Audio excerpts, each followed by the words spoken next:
اعوذ باللہ من الشیطان الرجیم بسم اللہ الرحمن الرحیم الحمدللہ رب العالمین والصلاة والسلام علی سید المرسلین وآلہ الطیبین الطاہرین المعصومین المظلومین۔ عزیزان محترم، پروگرام آیات علوی میں آپ کو خوش آمدید کہتا ہوں، اور آج کی ہماری آیت ہے سورہ رعد کی آیت نمبر 20، کہ جس میں اللہ رب العالمین فرماتا ہے بسم اللہ الرحمن الرحیم الذین یوفون بعہد اللہ ولا ینقضون المیثاق، وہ جو اللہ سے کیے ہوئے عہد و پیمان کو پورا کرتے ہیں اور عہد شکنی نہیں کرتے۔ عزیزان محترم، اس آیت میں اللہ رب العالمین ان لوگوں کا ذکر کر رہا ہے جو اللہ سے کیا ہوا عہد نبھاتے ہیں اور عہد کو توڑتے نہیں ہیں۔ اس آیت کی تفسیر میں امام موسیٰ کاظم علیہ السلام سے سوال ہوا، اور وہ فرماتے ہیں کہ اللہ رب العالمین نے عرش پر رہ میں محمد و آل محمد علیہ السلام کو آویزاں کیا ہے، آویختہ ہے، اور وہ عرش پر آویختہ ہے اور اس بات کا ذکر کرتا ہے کہ اللہ جو محمد و آل محمد سے جڑا ہے تو اس کے ساتھ جڑ جا، اور جو ان سے ٹوٹا ہے، جو ان سے دور ہو گیا ہے، تو بھی ان سے دور ہو جا۔ یہ رحم اس بات کا ورد کرتا رہتا ہے۔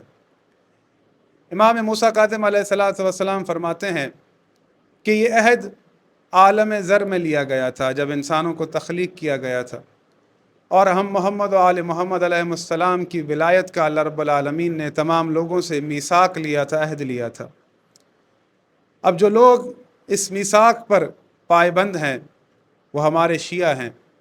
کہ جنہوں نے اس میثاق کو پورا کیا، اس عہد کو پورا کیا، اور وہ وابستہ ہیں ہم محمد و آل محمد علیہ السلام کی ولایت سے۔ اللہ رب العالمین ان کے لیے کہہ رہا ہے کہ یہ عہدوں کو وفا کرتے ہیں اور عہد شکنی نہیں کرتے، یعنی انہوں نے جو اللہ کے ساتھ عہد کیا اس عہد کو وفا کیا۔ انہوں نے محمد و آل محمد علیہ السلام کا دامن نہیں چھوڑا، بلکہ محمد و آل محمد علیہ السلام کے دامن کو تھامے رکھا۔ پھر امام موسیٰ کاظم علیہ السلام نے ایک اور آیت پڑھی کہ جو لوگ عہدوں کو توڑ دیتے ہیں، وہ آیت سورہ بقرہ کی آیت نمبر 27 ہے، جس میں اللہ رب العالمین فرماتا ہے الذین ینقضون عہد اللہ من بعد میثاقہ ویقطعون ما امر اللہ بہ ان یوصل ویفسدون فی الارض اولئک ھم الخاسرون، کہ جو لوگ اللہ سے عہد باندھنے کے بعد توڑ دیتے ہیں اور اس رشتے کو توڑ دیتے ہیں جسے اللہ نے جوڑے رکھنے کا حکم دیا ہے، اور زمین پر فساد کرتے ہیں، اولئک ھم الخاسرون، یہ خسارے میں ہیں۔ عزیزان محترم، اللہ رب العالمین یہ فرما رہا ہے کہ جو اللہ کے ساتھ عہد باندھ کر توڑ دیتے ہیں اور اس رشتے کو توڑ دیتے ہیں جسے اللہ نے جوڑے رکھنے کا حکم دیا ہے۔ امام سے سوال ہوا، مولا وہ رشتہ کون سا ہے جسے اللہ نے جوڑے رکھنے کا حکم دیا ہے؟ تو امام نے جواب دیا کہ وہ رشتہ ولایت علی بن ابی طالب علیہ السلام ہے، وہ رشتہ ولایت محمد و آل محمد علیہ السلام ہے۔ جو بھی اس رشتے کو توڑ دیتا ہے وہ خسارے میں ہے۔ عزیزان محترم، امام تفسیر کرتے ہوئے فرماتے ہیں کہ ایک گروہ ایسا ہے جو اللہ سے کیا ہوا عہد نبھاتا ہے اور اس عہد پر پائبند ہے،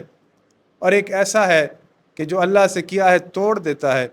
اور اللہ نے جو رشتہ بنایا ہے زمین پر اسے توڑ دیتا ہے، قطع کر دیتا ہے، یعنی رشتہ ہدایت۔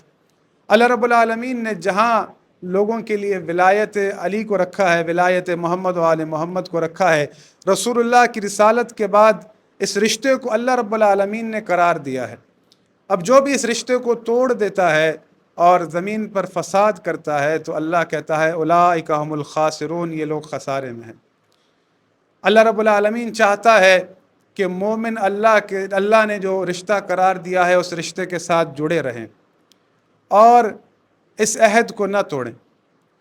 اللہ رب العالمین کا خاص کرم ہے کہ ہم اس عہد پر پائبند ہیں، کہ ہمارے پاس ولایت محمد و آل محمد علیہ السلام ہے، کہ ہم نے اسے قبول کیا ہے، اور اس نعمت پر ہمیں شکر ادا کرنا چاہیے۔ عزیزان محترم، اس آیت کی تفسیر کو میں نے آپ کے سامنے پیش کیا۔ اپنی کامنٹس اور آراء کے ساتھ ضرور آگاہ کیجیے گا،